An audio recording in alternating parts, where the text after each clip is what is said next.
Cimice asiatica, il Veneto oggi dichiara lo stato di crisi in agricoltura con danni per oltre 100 milioni, così al tavolo verde della regione che chiede l'aiuto anche dell'Europa. Pestaggi a Rialto, sgominata la baby gang che terrorizzava Venezia, oggi arrestati 5 ragazzini dalla polizia, tra loro anche 2 minorenni e una ragazza. La scissione di Renzi sembra lasciare sostanzialmente intatto il Partito Democratico Veneto, ma per capire i reali contraccolpi dello strappo bisognerà attendere ancora. Traffico in tilt questa mattina lungo la Romea, malcontenta di Mira, i disagi per il ribaltamento di un'autocisterna che dopo essersi scontrata con altri mezzi si è rovesciata. Sorpresi dai carabinieri mentre fanno il bagno completamente nudi in un rio nei pressi di San Marco, maxi multa da 3.000 euro a testa per 2 giovani di Praga. Emergenza smog in Rio Novo, disposti 2 giorni di blocco del traffico per raccogliere dati in grado di suggerire con quali modalità combattere lo smog. A Mestre i medici che curano le ludopatie si inventano cantanti e salgono sul palco nella 2 giorni del fine settimana contro i malati di gioco d'azzardo.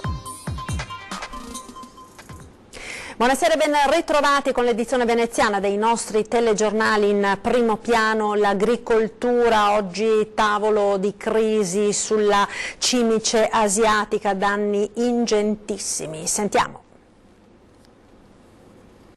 Cimice asiatica, il Veneto dichiara lo stato di crisi. Nel nostro territorio i danni sono ingentissimi e pari se non più a quelli causati in Puglia dalla xylella fastidiosa. Attualmente si parla di cifre da capogiro e tristemente destinate ad aumentare, secondo le stime dei diretti interessati, gli agricoltori. Più di 100 milioni. Più di 100 milioni, qua veramente è un problema grave perché non si hanno le risorse, siamo in un tavolo verde proprio con la regione, ma non abbiamo le risorse per poter far fronte a tutti questi danni. In ginocchio al momento più di 100 varietà di piante con la frutticoltura in testa, ma la finestra potrebbe allargarsi. La cimice asiatica infatti ha gusti molto variegati, purtroppo pur di qualità, con danni stellari. La xylella è stata stimata 1 miliardo e 200 milioni, noi non andiamo distanti. Oggi il punto sui danni causati al tavolo verde convocato dalla Regione, che ha stanziato 1 milione di euro per le emergenze. Non bastano, dicono i produttori, che prima di estirpare le piante ormai tristemente compromesse chiedono l'introduzione immediata dell'antagonista, la cimice, la vespa samurai. Ma si dovrà attendere anni per la fine della sperimentazione. Il nord-est, con Piemonte, Emilia-Romagna, Liguria e Lombardia compatte insieme per chiedere aiuto al governo e all'Europa. Un protocollo che stiamo chiedendo al governo, adesso avremo un incontro con il nuovo Ministro dell'Agricoltura, delle risorse per far sì che le nostre aziende passino questo periodo appunto di tragedia economica. Ed anche i vigneti del Prosecco sono a rischio, la cimice asiatica ha già attaccato altri tipi di vigneti, così gli agricoltori della CIA Veneto. Sentiamo. Ci dicono che attacchi anche la vite. Si nutre di tutto la cimice asiatica, anche della vite. Il rischio è che possa colpire pure i vigneti lungo le colline del Prosecco. La preoccupazione è che si possa propagare al vitivinicolo quanto sta accadendo nei frutteti, cioè a migliaia di aziende agricole dove le perdite vanno dal 40 al 100% della produzione se non si troveranno soluzioni veloci ed efficaci. La cimice asiatica colpisce 100 colture a livello nazionale. E quindi abbiamo anche i seminativi, abbiamo il mais, abbiamo la soia, abbiamo anche l'uva, il pino grigio, abbiamo anche segnalazioni su questo, quindi si può ben capire le difficoltà che oggi noi dovremo incorrere su questo. Un insetto orribile, non soltanto nell'aspetto, questa cimice asiatica nera, che predilige tra le altre cose la frutta particolarmente dolce e succosa. Tra l'altro è un insetto molto esigente perché predilige la frutta buona rispetto a quella meno buona, quindi voglio dire emigra in maniera veloce da un impianto all'altro, facendo anche diversi chilometri nell'arco di una serata, di una notte. Considerando cosa vale l'agricoltura veneta ad oggi sul fronte nazionale ma anche sull'esportazione, pensiamo alle nostre DOP sia in ortofrutta che di altro tipo nel vitivinicolo. Oggi noi siamo veramente ad alto rischio e se non interveniamo in maniera massiva il prima possibile rischiamo di mettere in difficoltà un comparto veneto intero. La cronaca ora sgominata dalla polizia, la baby gang che seminava il terrore a Venezia e che lo scorso aprile ha pestato diverse coppie di fidanzati a Rialto. Tra i 5 arrestati anche 2 minorenni, ora in comunità, e ai domiciliari anche una ragazza.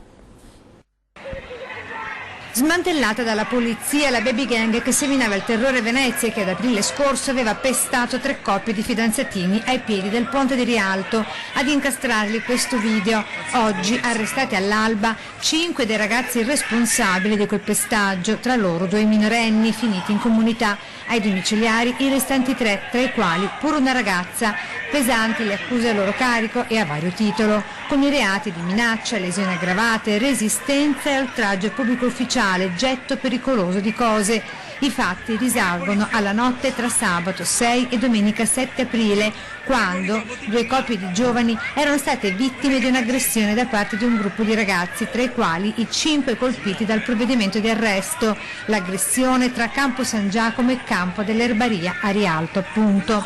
Nel video sconcertante osservare come, nonostante il passaggio di varia gente, nessuno fosse intervenuto a prestare aiuto e soccorso, preferendo però restare a guardare. La politica ora, la scissione di Renzi sembra lasciare sostanzialmente intatto il Partito Democratico Veneto, ma per capire i reali contraccolpi dello strappo bisognerà ancora aspettare. Sentiamo. Movimento Civile o Italia del Sì? Sul nome del nuovo soggetto politico Matteo Renzi deve ancora decidere. Di certo per ora c'è che una trentina tra deputati e senatori fuoriusciti dal Partito Democratico formeranno gruppi parlamentari sia a Palazzo Chigi che a Palazzo Madama, benché nell'aria l'annuncio dell'ex premier non ha certo lasciato indifferente il PD Veneto. Soprattutto adesso sta generando un certo sconcerto sia tra i militanti che la base, devono già capire, bisogna interiorizzare quello che sta succedendo. Io lo ritengo un errore, perché era appena partito un governo per produrre atti nuovi, concretezza nei confronti dei cittadini che altrimenti non riescono a capire questi continui cambi di programma. La domanda è ora quanti e quali esponenti locali del Partito Democratico Veneto seguiranno il nuovo partito di Matteo Renzi. Nel gruppo regionale non c'è nessuno che abbia intenzione di seguire Renzi, ne abbiamo parlato anche questa mattina, anzi il giudizio è unanime, un giudizio negativo su questa scelta che ha fatto, di cui non vediamo le ragioni politiche. Io leggo molta difficoltà da parte di Renzi a stare dentro un partito plurale dove non sempre si è con chi ha la maggioranza. A Venezia ha annunciato la sua uscita Marco Caberlotto, classe 91, 400 preferenze alle ultime comunali che non sono state però sufficienti all'elezione. Caberlotto rappresentava una tra le figure emergenti del PD veneziano. Credo che ci sia una strada nuova da costruire, penso che ci sia un elettorato che ha bisogno di risposte, bisogna costruire uno spazio ampio in cui le persone si possano riconoscere e le idee forti di cui c'è bisogno per il Paese incomincino ad emergere. Trovo abbastanza odioso, ha scritto la capogruppo del PD al Comune di Venezia Monica Sambo, che nel passato come oggi alcuni dirigenti del partito escano dal PD nel momento in cui diventano minoranza. Nelle file Cafarsetti concretamente non cambierà moltissimo, immagino che i consiglieri comunali tra l'altro rimangano al loro posto. Noi dobbiamo ovviamente augurare in bocca al lupo a chi oggi ha fatto una scelta diversa, ma subito concentrarsi a dare risposte concrete ai nostri cittadini. E a commentare la scissione all'interno del Partito Democratico anche il presidente della Regione Veneto Zaia, che ha un'idea precisa sul significato dell'uscita di Renzi. Io mi occupo del Veneto, non conosco le dinamiche romane, dico semplicemente che mi sembra che la scissione di Renzi lasci spazio a un PD che potrà definitivamente fare un partito unico con i 5 Stelle, prima o poi accadrà, anche perché ai 5 Stelle è stato tolto l'alibi di Renzi, di Boschi e di tutte queste partite. E dall'altro penso che si vanno a formare di nuovi soggetti politici, vedremo poi come andrà. In Veneto siamo preoccupati di fare l'autonomia e molte altre robe, di certo non di queste magagne qui che riguardano altri. Nella lettura di Luca Zaia, l'uscita di Matteo Renzi dal Partito Democratico è solo un primo passo dell'evoluzione che prenderà in futuro l'asse PD 5 Stelle. In Regione intanto la Lega ha depositato una proposta di referendum che modifichi la legge elettorale nazionale verso un maggioritario puro. Ci siamo, il provvedimento è scritto, verrà votato in aula prevediamo di portarlo per il 24 settembre, per cui in linea condividiamo questa sfida, che è poi la sfida di fare in modo che in questo paese chi prende più voti vada a governare, esattamente quello che accade in tutte le regioni italiane, il governatore che prende più voti va a governare. Non si capisce perché a livello nazionale dobbiamo delegare poi il Parlamento e quindi i partiti a trovare una maggioranza. La richiesta di referendum andrà al voto in altri 6 consigli regionali. Perché la proposta passi, almeno 5 la dovranno approvare senza emendamenti. Zaia prosegue anche l'impegno per l'autonomia del Veneto. È vicino, fra qualche giorno, nel senso che il 23 lunedì 23 avrò l'incontro con il ministro Boccia, abbiamo volentieri questo incontro, dimostreremo che abbiamo le carte a posto, che è tutto in linea con la legge, per cui in questo paese abbiamo dato inizio a questo dibattito e prima o poi lo si chiuderà.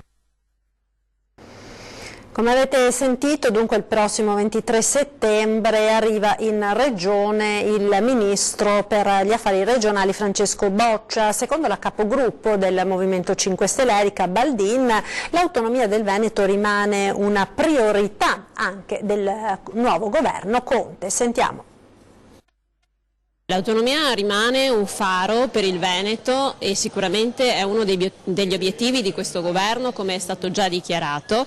A brevissimo ci sarà un intervento del nuovo ministro Boccia anche qui in Veneto. Noi del Movimento 5 Stelle saremo presenti insieme a tutti i colleghi per dimostrare questa urgenza ormai impellente.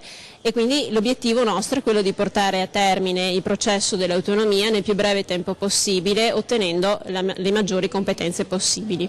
Sarà un processo che si concluderà con le famose 23 materie richieste originariamente da Zaia, secondo lei?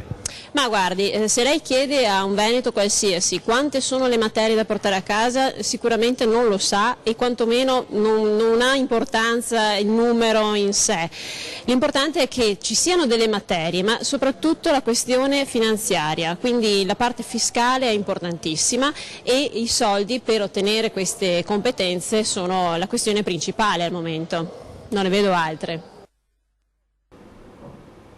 Ancora cronaca, sorpresi dai carabinieri mentre facevano il bagno completamente nudi in un rio nei pressi di Piazza San Marco. 2 cittadini della Repubblica Ceca sono stati multati di 3.000 euro a testa per atti contrari alla pubblica decenza. Nonostante l'ora notturna, i 2 tifosi dello Slavia Praga di passaggio a Venezia diretti verso Milano hanno inevitabilmente attirato l'attenzione dei passanti che hanno allertato le forze dell'ordine. Davanti ai carabinieri si sono giustificati affermando che la serata fosse particolarmente calda. Autocisterna si ribalta sulla Romea, traffico in tilt e lunghe code, l'incidente questa mattina alle 8.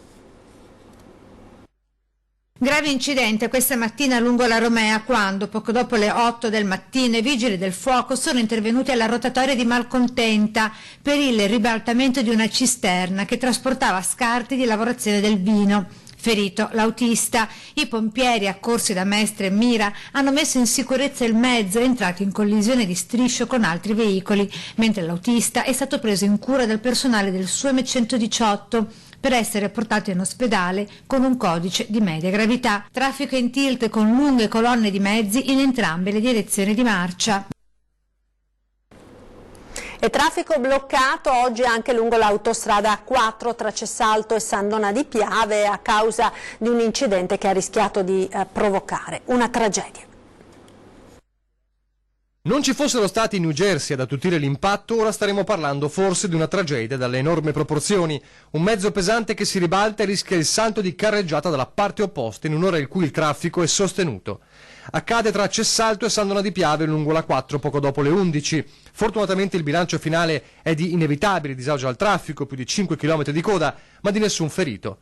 I blocchi che delimitano la corsia di sorpasso della carreggiata opposta sono stati spostati dallo scontro, ma il mezzo è rimasto dov'era.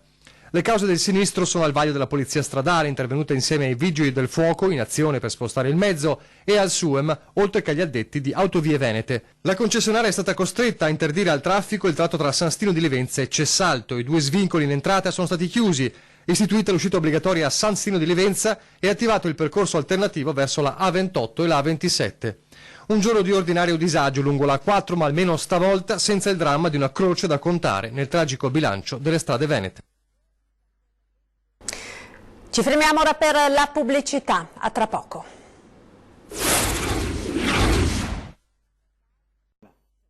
Rieccoci in studio con il telegiornale di Venezia, parliamo ora di grandi navi perché è stato votato all'unanimità dalla Municipalità di Venezia la richiesta al nuovo governo per fermare il passaggio delle grandi navi da crociera. Sentiamo. Immediato divieto di transito per le navi di stazza superiore alle 40.000 tonnellate lorde nel bacino di San Marco e nel canale della Giudecca. La richiesta al nuovo governo perché diventi finalmente esecutivo il decreto Clini-Passera è partita dalla Municipalità di Venezia, Murano e Burano agli indirizzi del Presidente del Consiglio Giuseppe Conte, del Ministro per le Infrastrutture e Trasporti Paola De Micheli, del Ministro all'Ambiente Sergio Costa e del Ministro dei Beni Culturali e Turismo Dario Franceschini. Noi ci auguriamo che questo nuovo governo abbia anche nella sua composizione un'attenzione particolare per la città. C'è stata anche attenzione da parte anche di forze politiche, PD e anche 5 Stelle in questo senso, in ranghi magari ridotti o particolari settori di queste forze, e quindi riteniamo che sia il momento giusto per proporre finalmente una soluzione che tuteli questa città, che tuteli i cittadini e che riprenda quella grandissima problematica che è legata all'ambiente ma anche legata alla vita dei cittadini. Il rischio a cui viene esposta Venezia dal passaggio di quelli che sono definiti dal Consiglio di Municipalità grattacieli del mare che avvelenano residenti e visitatori, e il risultato evidente si legge nel documento nella sua terribile pericolosità, con l'incidente del 2 giugno a San Basilio e con l'incidente sfiorato il 7 luglio in Riva Sette Martiri. Secondo la municipalità, inoltre, non si può pensare a soluzioni che alterino l'equilibrio dell'ecosistema lagunare e creino ulteriori minacce al vivere cittadino. A quel punto dove passerebbero le grandi navi? Allora, è evidente che a quel punto le grandi navi non passerebbero e quindi si attiverebbero tutti i meccanismi per trovare la soluzione migliore per risolvere il problema. Restiamo a Venezia, dove continuano a preoccupare i dati dell'inquinamento in Rio Novo. Il Comune ha disposto 2 giorni di blocco del traffico per raccogliere dati in grado di suggerire con quali modalità combattere lo smog.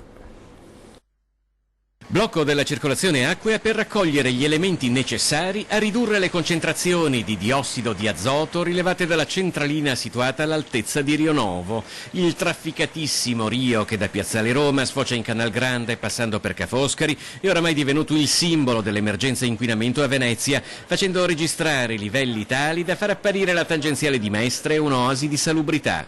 Dopo i 60 giorni di sperimentazione delle cosiddette targhe alterne per la circolazione in Rio Novo, Rio di Noale, Canal Grande e Canale di Cannareggio, il Comune di Venezia ha deciso 2 giorni di divieto di navigazione proprio in Rio Novo. Un'interdizione temporanea della circolazione acquea riguarderà le unità di trasporto cose il 23 settembre e quelle che trasportano persone il 24 per raccogliere ulteriori elementi utili alla lotta allo smog. In quei 2 giorni sarà vietata anche l'immissione e l'attraversamento dal Rio del Malcanton e dal Rio di Santa Margherita. Quello che ci si aspetta dal provvedimento è di riuscire ad ottenere un'analisi tecnico-scientifica puntuale e attendibile, tanto che se le condizioni meteo non permetteranno una raccolta dati esauriente, la chiusura del traffico sarà rinviata di 1 settimana. Febbre da gioco, il Veneto quarto in classifica tra le regioni italiane, a Mestre nella 2 giorni contro le ludopatie. I medici si inventeranno cantanti sul palco di Piazza Ferretto domenica prossima, 22 settembre. 200 i casi di malati di ludopatie registrati in questo primo semestre 2019 nei territori della ULSS 3, dei quali ben 7 presi in carico soltanto questa ultima settimana al SERD, il centro dipendenze di Mestre, il doppio dei casi dell'anno scorso, in aumenti giovanissimi, tra cui gli adolescenti tra i 15 e i 19 anni. Sono dati che sono in aumento nel corso degli ultimi anni, all'interno delle 5 sedi SERD dell'ASL 3, nell'anno 2018 abbiamo seguito 264 persone con disturbo da gioco d'azzardo. Una vera e propria malattia questa del gioco d'azzardo, per fronteggiarla bisogna conoscerla. Ecco che a Mestre torna la 9ª edizione di BIS, Venezia in Salute, la 2 giorni contro le ludopatie. La bellezza di Venezia in salute è la capacità di attrarre persone, curiosi, passanti, cittadini che vogliono conoscere in primis le iniziative proposte e il dibattito, ma anche le 64 realtà che saranno ospitate in via Palazzo, in piazza Ferretto, per raccontare chi sono e cosa fanno nella loro attività associativa. Si comincia sabato 21 settembre al padiglione Rama dell'Angelo con il convegno scientifico, quindi domenica 22 con le 10 ore della manifestazione di piazza, con la rete dell'associazionismo anche a sostegno della Croce Rossa di Venezia, con la raccolta fondi per l'acquisto di un pulmino per disabili, nell'intrattenimento tra gioco, informazione e spettacolo. Però la cosa fondamentale e principale è che faremo cantare i medici. I medici canteranno su basi musicali. Vi ricordo ora la nostra rubrica, lo dico ad antenna per tutte le vostre segnalazioni, potete contattarci ai numeri che vedete in sovraimpressione 0422 0230 898 per i vostri messaggi vocali alla segreteria telefonica o il 351 1755 340 per i messaggi SMS o WhatsApp, la mail invece è redazione@antenna3.it. Vi ricordo ora 20:10, subito dopo i telegiornali, questa sera ospite di Ferdinando Avarino, Gianangelo Boff, commissario della Lega di Treviso. Ed è tutto per l'edizione veneziana dei nostri TG, come sempre in chiusura le previsioni del tempo. Arrivederci.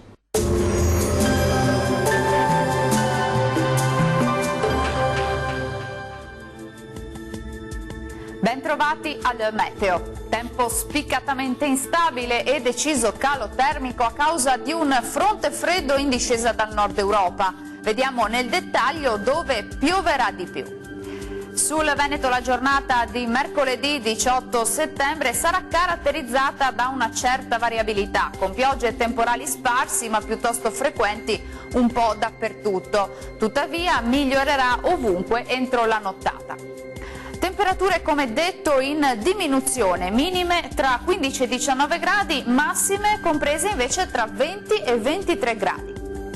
Situazione simile anche sul Friuli Venezia Giulia, con piovaschi alternati a pause un po' più asciutte, tuttavia piogge meno probabili sulle aree costiere. Temperature anche qui in calo, minime tra 14 e 17 gradi, massime tra i 22 e i 23 gradi. E anche sul Trentino Alto Adige sarà instabile, con qualche acquazzone sui settori meridionali, andrà un pochino meglio come vediamo invece altrove. Temperature minime tra 14 e 15 gradi, massime ancora gradevoli sui 27 gradi circa. Dal meteo per ora è tutto, buon proseguimento in compagnia di Antenna 3.